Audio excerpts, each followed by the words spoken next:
Hello. Hi. Welcome, everybody. Hopefully, you can hear me okay. Just want to say welcome and thank you all for being here and for showing up for my launch for my YouTube channel. So I can see that people are here, but I can't see who is here. And I also just want to make sure you can hear me okay. So if you can, over in the chat box, which should be on the right side of your screen, if you can give me a thumbs up emoji or a hello, that would be awesome, just to let me know that you can hear me, and that we're good. I want to make sure that that everybody can hear me okay.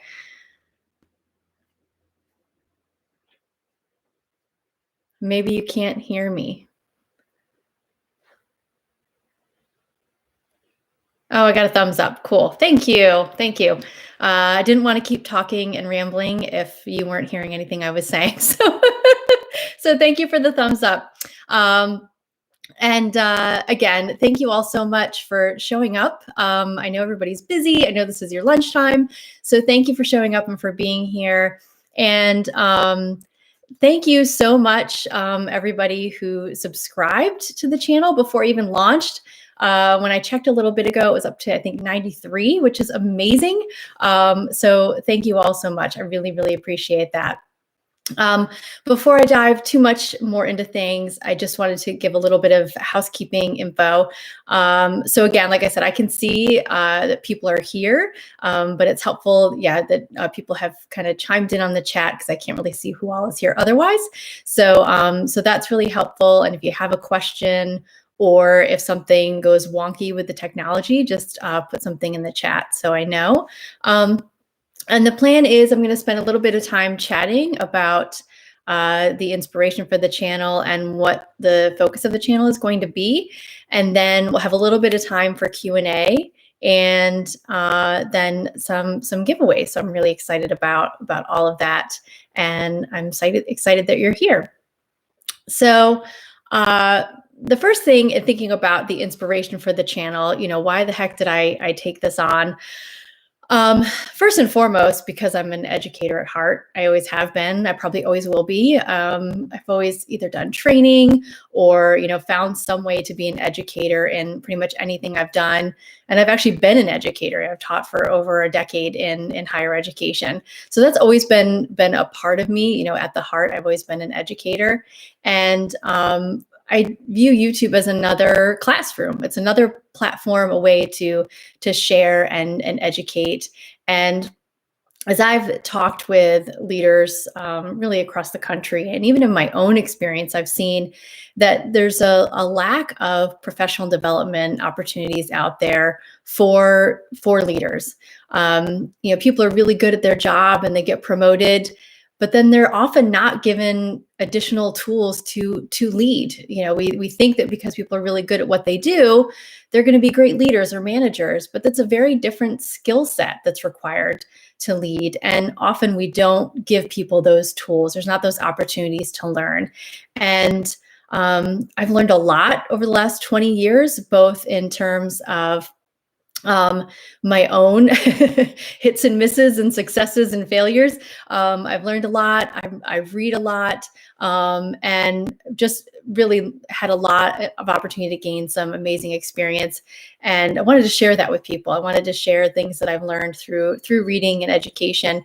And also, like I said, some of my lessons learned from things that I've done that have worked well, and maybe some of the things that I did that didn't work so well and I learned from. And so this is really, like I said, I view this as a classroom, an extension to be an educator, and also to help fill that void. As I said, knowing that there's really not a whole lot of professional development opportunities that are easily accessible for people out there, either who already are leaders or who are aspiring to be leaders. And so I wanted to help fill that gap. And then in thinking about really the focus of the channel, focusing on communication. And the big reason for that is, again, as I talk to leaders, unanimously, what they say, they feel the need, the skill that they want to work on the most is communication. Time and again, whether it is feeling more confident in their communication, wanting more confidence in being able to have difficult conversations, thinking about feedback, really just so many facets of communication that's the skill and that's an area that they really want to focus on and improve. And it makes sense, right? Communication really enters everything we do. And, if we think about uh, how much of an impact communication can have on our experience, on our well-being, our satisfaction, both in a positive and a negative light. If you think about real communication, without real communication, our teams can't thrive. If you are in an environment where you are feeling excluded, you're feeling like you aren't being communicated with, or maybe the communication that's happening is not positive, and just overall there's not that positive vibe, that's really where your energy is going to go. You're going to worry about, why aren't you being included? You're going to worry about, well, why did that negative thing happen? Or why is that person being a jerk to me? All that negative communication or lack of communication is going to become your experience and your area of focus. And that's where your energy is going to go. But conversely, if you have an environment with positive communication, inclusive communication, you have leaders and team members that are really working well together and communicating well, and there's just that sense of honest and open feedback and communication, your energy is going to be freed up to be creative, to produce things. It really does influence your whole experience, the dynamic of communication within your team, and really within all of your relationships. The focus of this channel, the lens, is really going to be on communication in the workplace. But ultimately, these concepts can be applied in every facet of our life. I mean, communication is really something that enters every facet of our lives. At home, friends, work, parents, being a parent, it all comes down to communication. And so while the focus and the lens will be talking about communication in the workplace, really the vision is that you'll be able to take the things that are covered on this channel and apply them everywhere, because really we should be seeking feedback and having positive communication with all of our relationships, not just at work. And to give you a little more information about the format of the channel, so there will be new episodes every Tuesday and Friday. So today, the launch is our first Tuesday episode, and I do have a pre-recorded video that is scheduled to be released on Friday. And then every Tuesday and Friday from here on out, there will be new video content. And again, the big focus is going to be on obviously, as I said, communication, but also with a lens on feedback. I really want to help take the fear out of feedback. I want people to get comfortable having those difficult conversations. They're still going to be, by some nature, a little bit uncomfortable, but if we can become more comfortable with having those difficult conversations, if I can help give you some of those tools and strategies to be able to do that in a more confident manner, that's really the goal. And that's going to be the main focus of the channel. And I really do want to push us all out of our comfort zone to have those difficult conversations. Because again, it is so important, and it's easy to avoid those difficult conversations. Well, we think it's easy to avoid those difficult conversations, but really in the end, it just becomes more difficult and more uncomfortable the more we avoid that. So the goal of the channel is really to push us all out of our comfort zone, to have more frequent and better communication.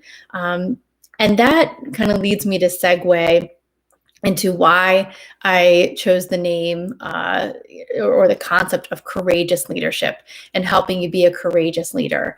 I was very intentional in choosing that word, courage or courageous, and for a couple of reasons. One, the definition of courage is the ability to do something that frightens one. And we may not tend to think about putting off those difficult conversations that we're frightened.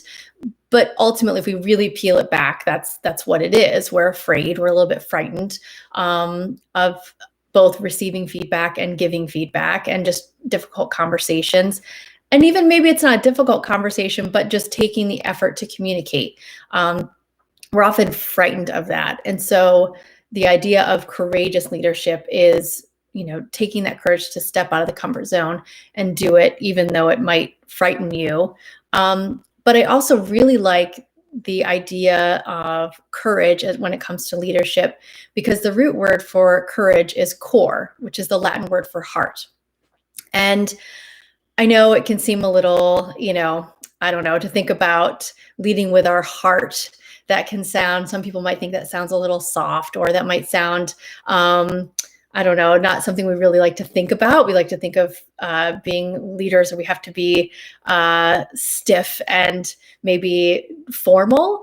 But I really think that effective leaders are those that are authentic, and those that do lead with their heart, and they're not afraid to be vulnerable. And so I really love the idea of that the root word is core or heart, and leading with your heart. And that's not about being soft, and that's not about being, not wishy-washy, but, being weak.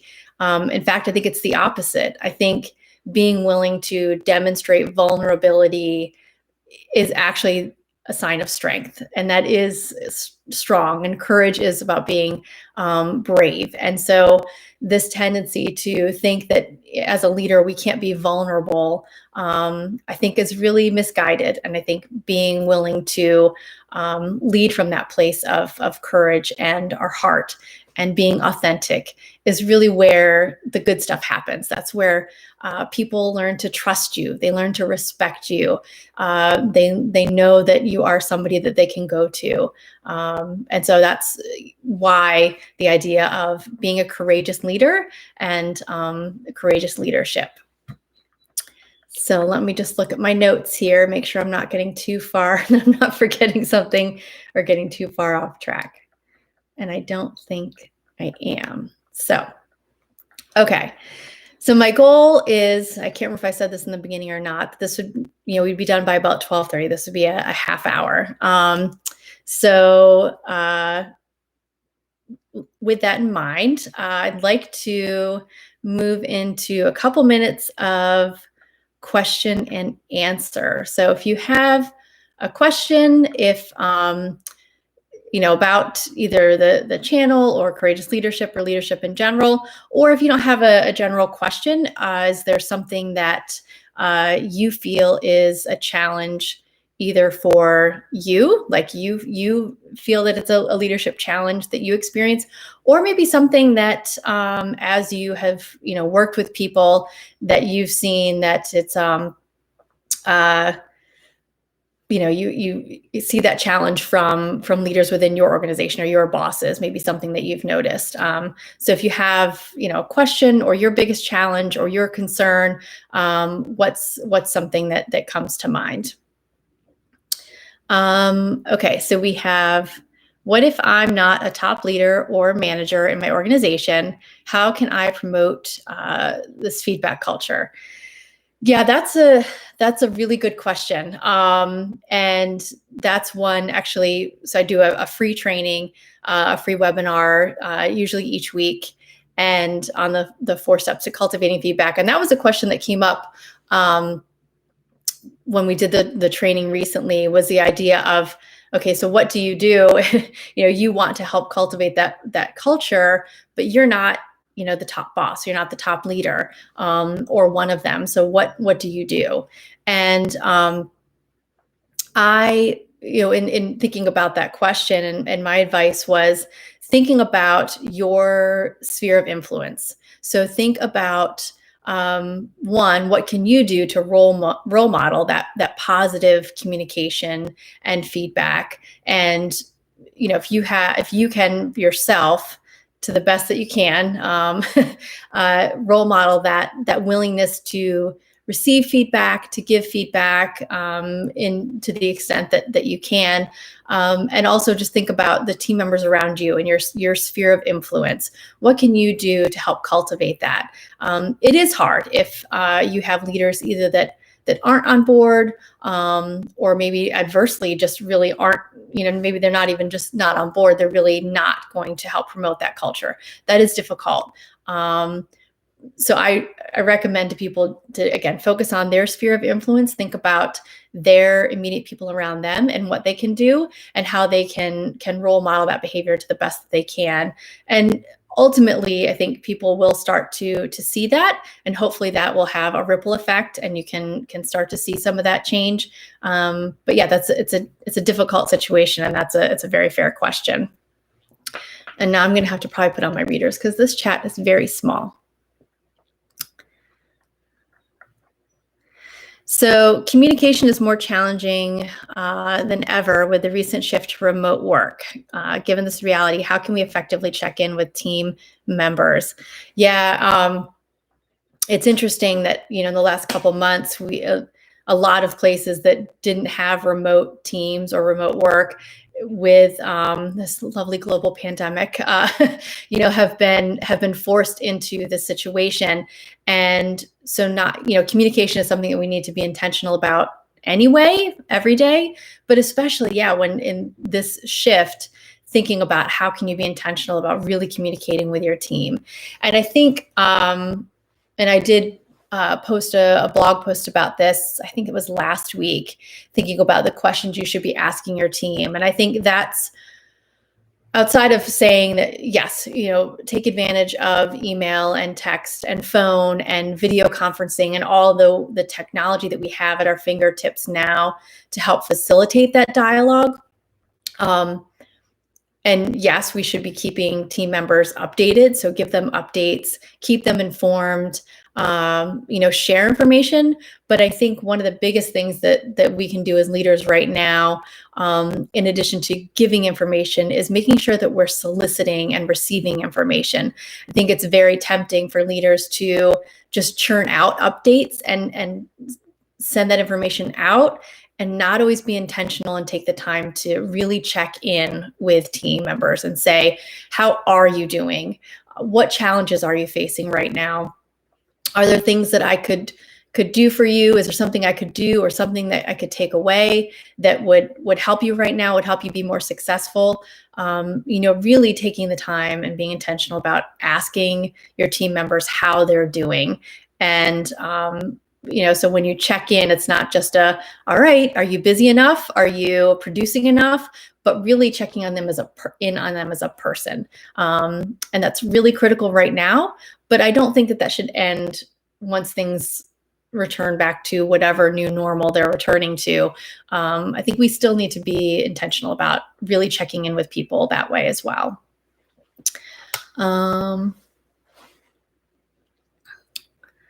What's one of the most common mistakes you see leaders make?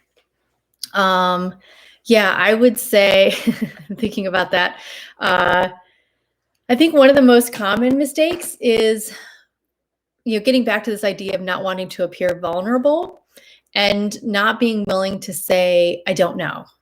I think often leaders feel like they need to have all the answers. You're put in this leadership position, you're a supervisor or a manager or some type of leader, and you feel this pressure to have all the answers. And if I don't have all the answers, then people are going to think I don't know what I'm doing and why am I in this position? And I think a lot of that imposter syndrome, takes over. But again, just like I feel that it's more courageous to be vulnerable in being willing to receive feedback, I think it's more courageous in demonstrating vulnerability in a willingness to say, I don't know.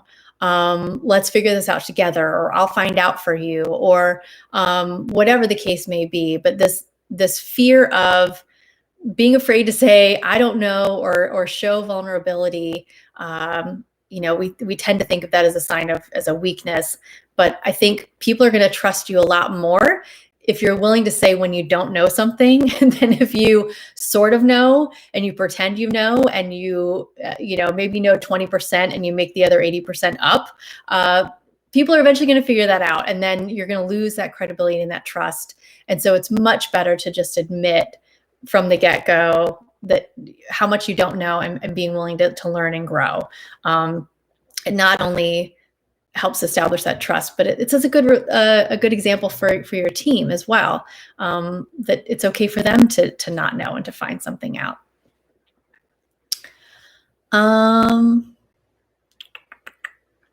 Our agency doesn't currently have a feedback culture, so what do you recommend as first steps, like how to get started? So one of the things that I talk about a lot in cultivating a feedback culture is that absolutely step one has to be making sure there's a safe space. That is crucial. If you don't have a safe space, if people don't feel safe being open and honest, you're not going to get real feedback. And that absolutely has to be step one. And you need to really take stock of what is the dynamic in your team, and whether that is a safe space for one-on-one conversation. Maybe you have a very good rapport with one team member, and yes, they feel safe coming to you, but does the team as a whole, do they feel comfortable receiving feedback from you? Do they feel safe giving you feedback? And as a team, do they feel safe? I think we can all relate. I know I've been there, and you can give me a thumbs up in the chat if you've been there as well, where you really just didn't feel safe. You had some good feedback that you wanted to provide, and you just really didn't feel safe. And so you know what that's like. And so if you're a leader and you look at the dynamic in your team, and people aren't coming to you, or they're not sharing with each other, that should really be the first thing you think about is, do we have a safe space? Do people feel like they can come to me? And as you're looking to promote that and cultivate that, make sure you set that stage, or create that safe space. And one of the things we talk about in that training I do is setting the stage, is doing activities to make sure you have a safe space. And so there are ways to do that. I know right now I'm just staying very high level and saying to make sure there's a safe space, but in some of the stuff that I have on the consulting website and in the training that we do, we actually do talk about how to do that, how to create a safe space. And yeah, imposter syndrome is a real issue for sure. Absolutely. And let me see. What is the best way to deal with receiving feedback? Yeah, that's a tricky one, right? It's one thing to get really comfortable with having difficult conversations and giving feedback. I think that still is a skill that takes a lot of practice, and it's never truly easy. It gets easier, but it's a whole other ballgame to receive feedback. Like that's tricky. So my biggest piece of advice is to, when you're receiving feedback, resist the urge to respond immediately. So when you're talking with somebody and they're giving you feedback, it is very tempting to fire back with a response right away and say, oh, that's not what I meant, or you don't understand, or, give some other justification or excuse or clarifying statement. And you need to resist that urge. And when somebody's giving you feedback, just listen and receive it. And you can acknowledge it, but don't feel the need to fire back with a response right away. You're better off just thanking them for giving you the information, even if you don't agree with it, and taking some time to process. And actually, the video that I have recorded for Friday is a lot more information about how to receive and process feedback. So I actually give you the 3 steps to do it, and give you a link to a guide on how to process the feedback after you receive it. But for the sake of time right now, I would say the biggest thing is just resist that urge to fire back with a response right away, and just listen, hear them out, and then take some time to process before giving a response. That would be the biggest thing to receiving feedback.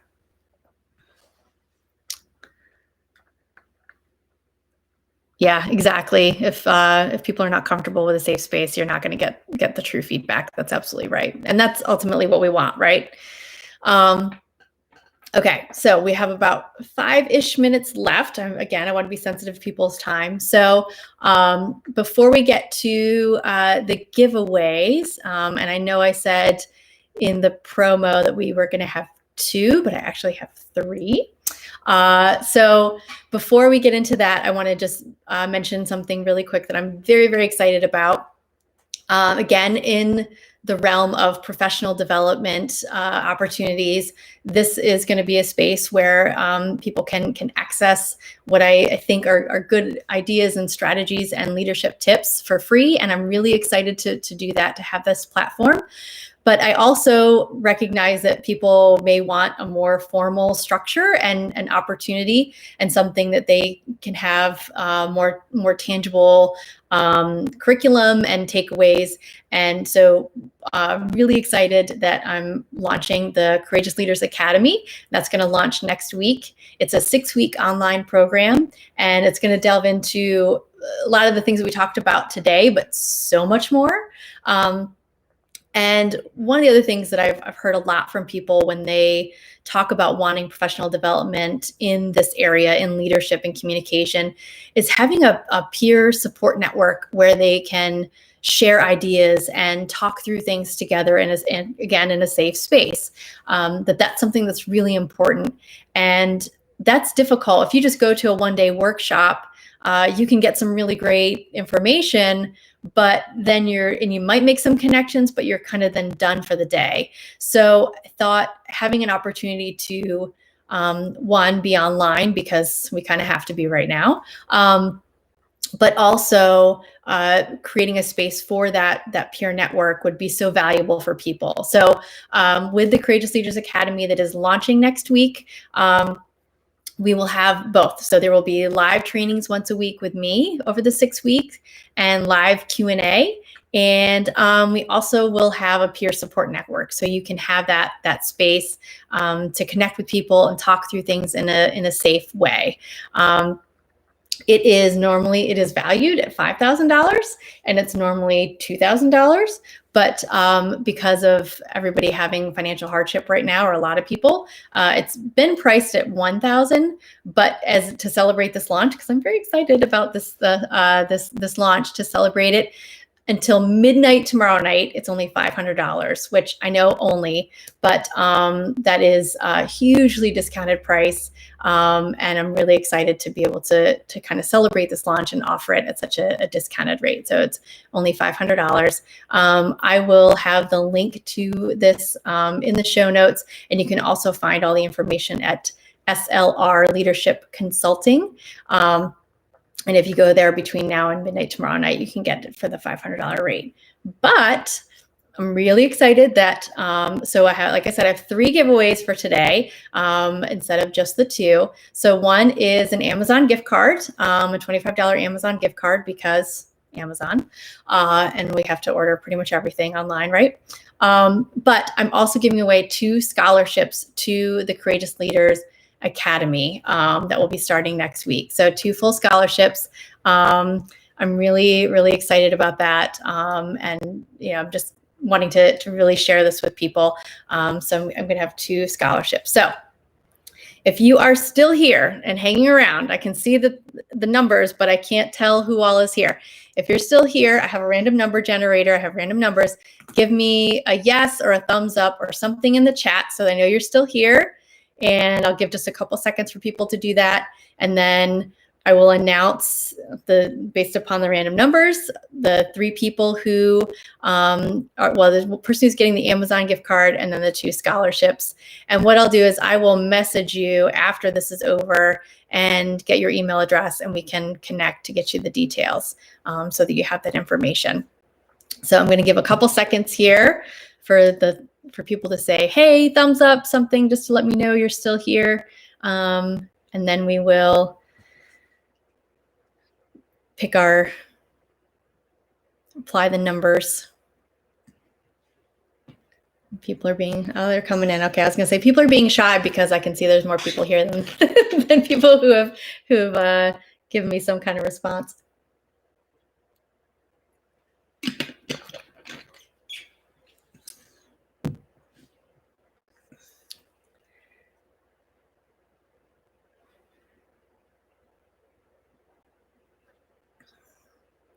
All right, wait one more second here.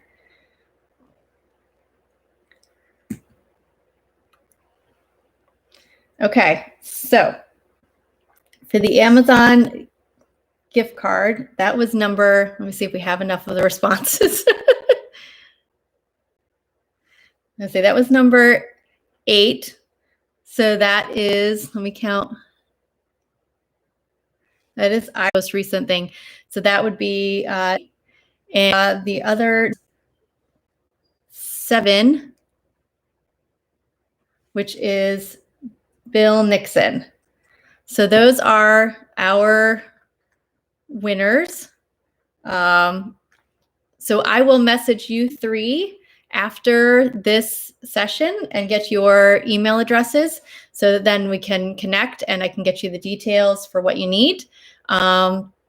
Again, thank you all so much. And for anybody else who's interested in the Academy and or anything else when it comes to the consulting piece, please feel free to check out the website, SLR Leadership Consulting, and to come back every Tuesday and Friday. The first video this week will be on Friday, and come back every Tuesday and Friday for new videos and content. And be well and be courageous. Thank you all. Enjoy the rest of your day.